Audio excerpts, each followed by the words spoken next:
Okay, in the Philippines production, they are nucleating the 2-year-old oysters. And this particular farm that I went to, so they're producing in Indonesia, in the Philippines, excuse me, a golden South Sea pearl.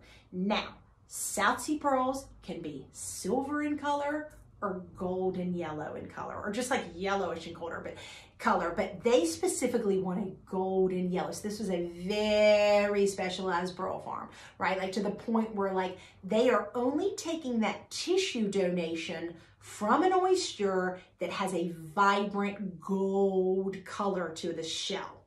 Okay, that reminds me, I got to tell you about pearl colors. I'll do that next. But in the Philippines, they are trying to produce this golden South Sea pearl. So that is what they are specifically trying to create.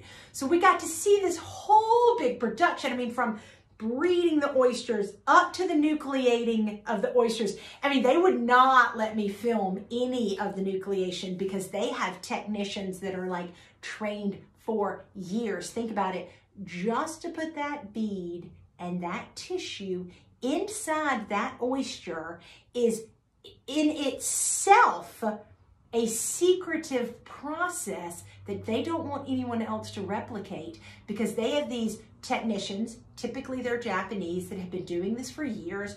You have to be really careful. I mean, at the end of the day, you are dealing with a live animal of which they have to protect, and you know, they want it to survive.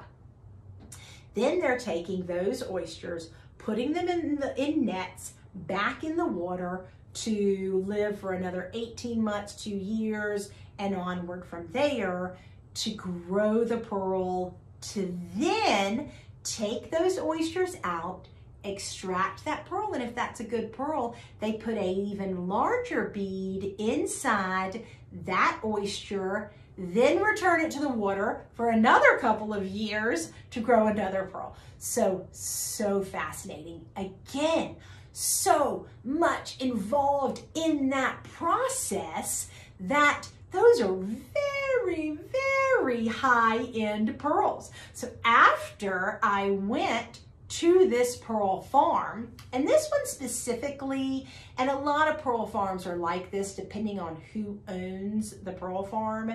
You know, some pearl farms you can buy directly from the pearl farm. Other pearl farms like, you're not gonna get back from that pearl farm until those pearls have actually been reviewed and graded by the owners or whatever management that there is, and you have to contact them directly. So after I went to this pearl farm in the Philippines, I then went to Hong Kong to meet with the representatives for this pearl farm to then look at their pearls. So it was, you know, they were like, no, we are not selling you directly from this pearl farm, directly from these harvests, until we grade our entire harvest, because it's like any farming process. Like, they have to sell their crop for enough to, you know, fund their next season, right? And their next oyster. So there's a lot of money tied up and a lot of money that needs to be recouped from that process.